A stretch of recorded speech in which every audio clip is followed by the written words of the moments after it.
parang merong mga Yan. nilalatag na mga premises, Oh. mga trump up na mga issues, katulad ng sinasabing drug war sa Davao, pagsuspinde ng ating mga kapulisan doon, at meron daw gagawing COA audit sa Davao.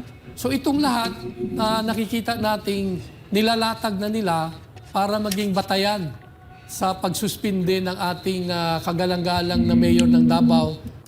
Ito si Sir Pete Lavina. Ito po ay ano ho ito.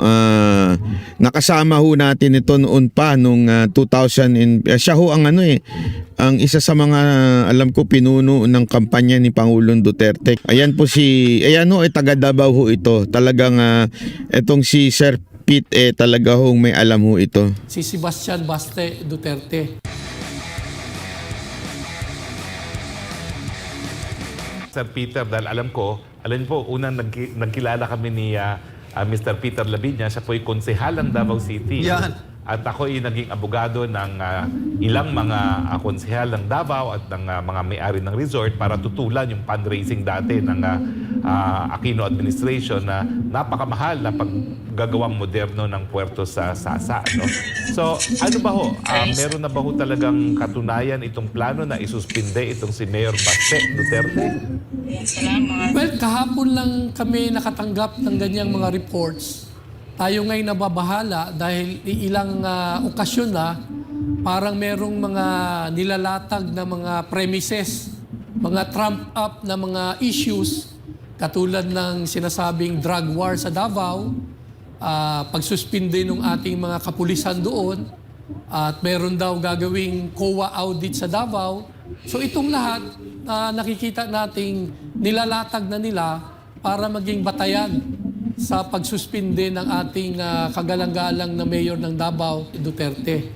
Nangyari na ito, spokesari, sa ilang mga LGU officials na wala namang basihan pero nasususpinde. No? Kaya nakakabahala itong pag-weaponize ng power ng government to suspend local officials. No? Sana hindi ito matuloy at hadlangan na ng taong bayan itong mga pag-aabuso ng power ng ating gobyerno. Well, ito po kasi si Mayor Baste, siya po talaga yung parang tumatayong image model ng maisog. No? Para po sa mga Tagalog, ano ba ibig sabihin ng maisog at anong kinalaman ng pagiging image model, ng muka ng maisog ni Mayor Baste sa napaparating na suspension po ni Mayor Baste? Well, totoo yan. Nagiging hindi model rockstar. Yun Kung na saan yun. siya pupunta na may mga maisog rally, hindi lang yung kanyang ama, ni Tatay Digong, ang nagiging rockstar, pati na si Baste, lalo na sa kabataan. Pagdududahan nga siya ng ating pamahalaan na tinatawag na destabilization daw itong mga paglulunsad ng mga maisog rally. Na sa katunayan, alam na alam ito na spoke sa hari, ito'y exercise lang ng ating karapatan, no? To peaceably assemble and express our grievances. Totoong maraming issues ang dapat iparating sa ating pamahalaan, lalo na sa ekonomiya, sa pag-aabuso nga dito sa ating civil liberties and human rights, at sa napipintong digmaan na talagang ginagawang proxy tayo sa labanan ng geopolitics ng malalaking bansa. So, itong mga rallies natin ay legitimate naman, legal, no? At mapayapa. So, walang dapat ikabahala ang ating pamahalaan. Pero ginagawang batayan nga na masuspend ang ating mga local officials na sumusuporta dito. Ano ba ibig sabihin uli ng maisog? At Maisog ano is po ang- matapang. Oo, ano po yung rationale kung bakit umiikot tayo kasama? Yan, maganda ho ito maganda. Tanong bakit ba tayo nagmamaisog? Ano ba yung maisog na yan? Yan po ba ay para patalsikin ang pamahalaan na ito? Yan po bang maisog na yan? Para po sa manggulo? Ang dating Presidente Rodrigo Roa Duterte at si Mayor Baste sa buong Pilipinas para sa mga maisog rally. Matapang ang maisog. Pero ano po ang pinaninindigan ng mga maisog rallies? Well, itong tinatawag nating mga issues ng TAPS, no? transparency sa ating governance, accountability ng ating public officials, ang peace and security na dahil nga sa tinutulak na digmaan dito sa South China Sea. So itong mga issues na ito ay nagmula doon sa pagtutulak sana ng People's Initiative na tinutulan ng taong bayan, no? Pang-aabuso ng ating gobyerno, pagwawaldas ng ating pera sa ating kaban na talagang tumutulak dito sa kahirapan ng ating bansa at ng ating mga kababayan. So dyan ho yung mga umiikot na mga issues na gustong iparating na mga maisog, no? Na yan. mamamayan natin sa ating pamahalaan. Ano po ang magiging Naintindihan natin yung epekto ng korupsyon sa ating gobyerno ay ito ho ay matindi ho ang dagok na kahirapan na idudulot nito sa ating mga mamamayang Pilipino. Yan po ang problema. More than anything else, more than other issues, ang focus po ng maisog ay yung korupsyon na nagaganap, yung pagsusupil ng karapatan natin magpahayag ng ating saloobin. Yun ho ang focus ho ng maisog, kaya nga alam mo perpekto yung pagkanta po ni Jimmy Bondoc, ni Attorney Jimmy Bondoc pagdating ho doon sa kanyang kanta na Kalayaan, di ba? Gusto niyo kantahin ko?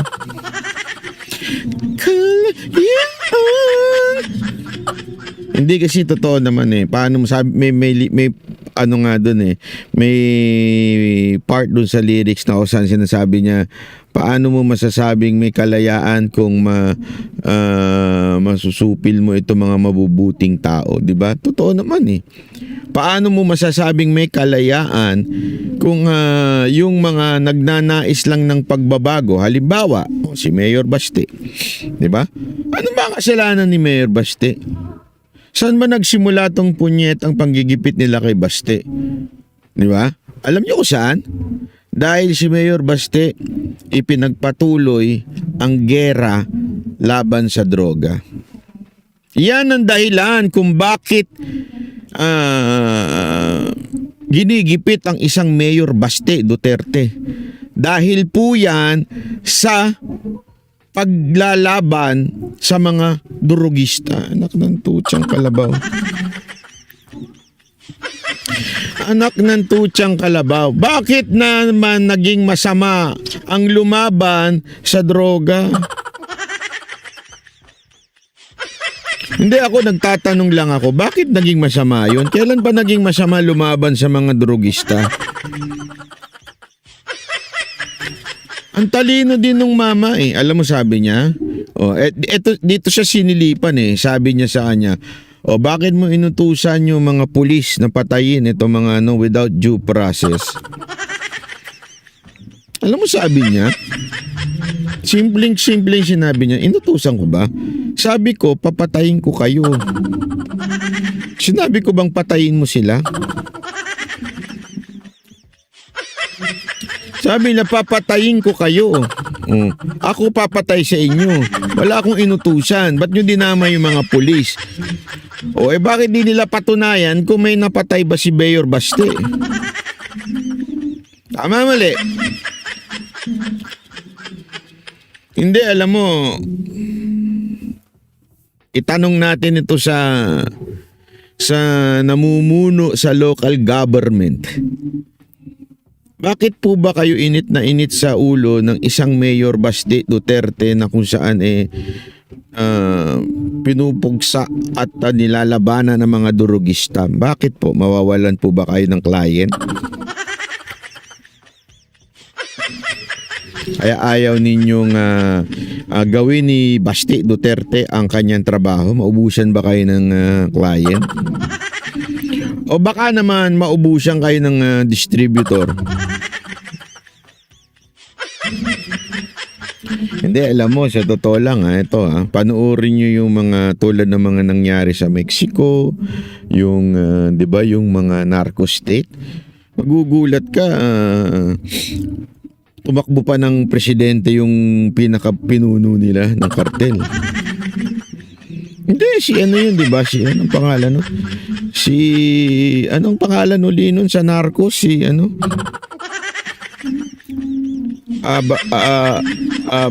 Kalimutan ko na yung pangalan. Pablo. Nasa isip ko kasi A eh. A ang simula. Pablo. Escobar, yon.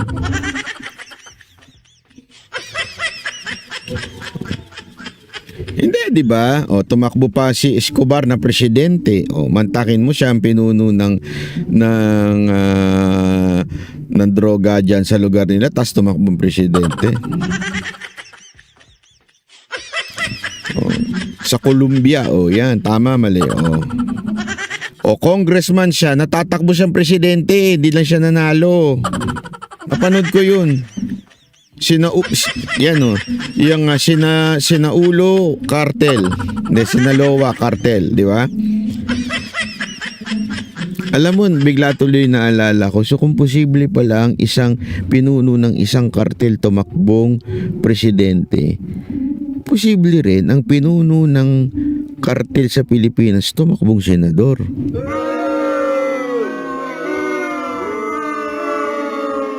What you think? What you think?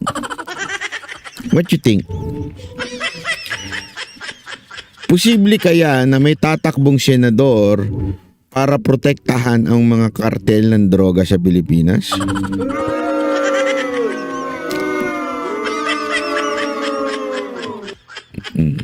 Posible kaya yun? O posible kaya na ang susunod na mamumuno sa Pilipinas ay nagpapatakbo ng kartel?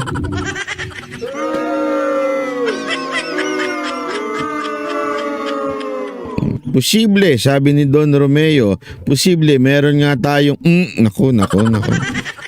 Basahin nyo na lang, mapapahamak ako dyan. Di ba? Nako, kaya delicates talaga. Di kasi alam mo, hindi ko magets eh. Hindi ko talaga magets. Kung sino pa yung nakahuli ng maraming drogista, sila pa yung natanggal sa posisyon. Di ba yung mga pulis, nirelieve sila? Ano yun? Anong klaseng meron bayan tayo? Anong klaseng gobyerno meron tayo? Merong isang mayor lumalaban sa droga, isususpinde. Yung mga pulis na ginampanan nila ang trabaho nila to protect and serve the people through, di ba, through stopping these pushers and drug lords, sila pa ang natanggal sa posisyon, nailipat pa. Anong bayan meron tayo? Siguro tuwan-tuwa yung mga drug addict at saka yung mga drug pusher. Sabi nila, ang ganda ng pamahalaan natin ngayon. Enjoy na enjoy ngayon ng pamahalaan natin. Hindi kasi alam mo, walang biro. Nung panahon ni Duterte, yung mga kartel-kartel na yan, nagtago yung mga animal na yan. Dami kong nga kakilala na kulong eh. Dami kong kilala, nabulok sa kulungan eh. Meron pa akong kilala, wala na, nandun na, kasama na ng demonyo. Kasama na Hindi, kaya sa impyerno na. Ang dami, may mga kilala akong ganyan. Nung panahon ni Duterte. Ngayon, parang naglabasan sila, enjoy na enjoy, nagpa-party. Tama, mali. Ano sa tingin mo, Master Judea at saka Spencer?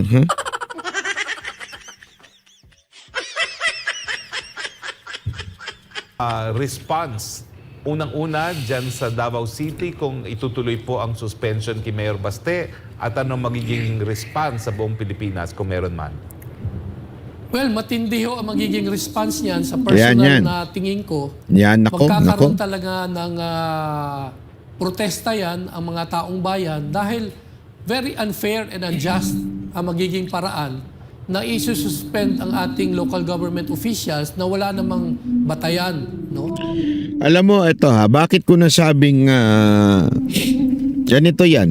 Bakit ko nasabing example nila parang testing nila si Mayor Baste? Kasi ginawa nila eh. tinesting muna nila yung mga kaalyadong mga mayor, yung mga kaalyadong gobernador, tinesting muna nila. Tinesting nila, sige nga, suspend natin ito. Suspend natin itong isang gobernador, si Ubahib, si Gobernador Mamba, tapos itong isuspend nga natin itong mayor si Rama. Yung mga kaalyado ni Pangulong Duterte, hindi tayo mimik, di ba? Saktong imik lang ang ginawa natin. Tinesting nila yun eh. Hindi tayo masyadong pa rin, parang business as usual, ika nga. Ngayon, mukhang ite-testing nila itong si Baste. Pag hindi siguro pumalag ang taong bayan dito kay Baste, baka ituloy-tuloy na nila yan kay Pangulong Duterte. Pero sa tingin ko, papalago ang taong bayan pagka inano nila ito si Mayor Baste Duterte. Sa tingin ko lang, medyo magagalit na. Tapos tama rin yung sinabi ni Sir Pete. Alam niyo kung bakit? Yung mga pangyayari before this, di ba naikwento ko nga sa inyo? Kailan ko ba naikwento yun? Sa SMNA ko ba naikwento yun? O dito sa isang araw? Hindi ko na alam kung anong petsa nga ngayon. Alam mo, ang plano, talaga, sarhan ang Davao. Kaya nga pinalitan yung mga pulis. Isipin mo, saan nakakita, pinalitan ng lahat ng pulis, pati yung karamihan ng pulis, at saka yung mismong pinuno pinalitan. Ibig sabihin, there is something fishy doon, di ba? Pinalitan mo ba naman ng pinuno ng kapulisan doon? Tapos nagpadala ng SAP. Tapos may internal audit pa daw na nagaganap.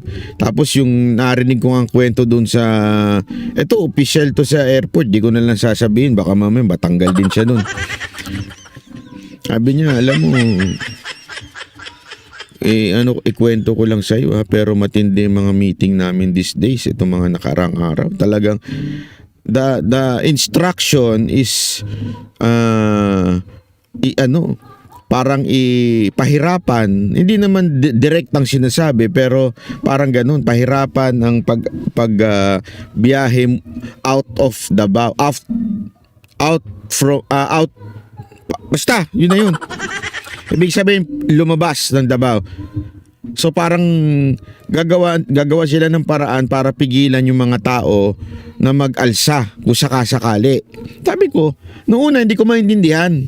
Kasi narinig ko yung balita na yan nung Sunday ng madaling araw. Ay, kailan ba kami nag-Davao? O Thursday na madaling araw. O basta. Hindi ko na matandaan. Basta, nadinig ko yan. Yung pauwi ako dito, galing sa Davao. Nadinig ko yun. Sabi ko sa kanila, ano naman, bakit naman nila naisipan? Bakit naman nila naisipan na pigilan ng mga tao from Davao na pumunta sa Maynila at para alsa? Anong dahilan? Bakit nila naisip yun? At ganun ang instruction sa inyo. Alam mo, ito walang biro ito ha. Nung na-realize ko yun, nung nalaman ko yung kay Baste, nasususpindihin. Ibig sabihin, planado. They are anticipating kung ano mangyayari. Planado na, eto gagawin namin, kaya kailangan ipitin natin yung mga tao na makaalis dyan sa Davao.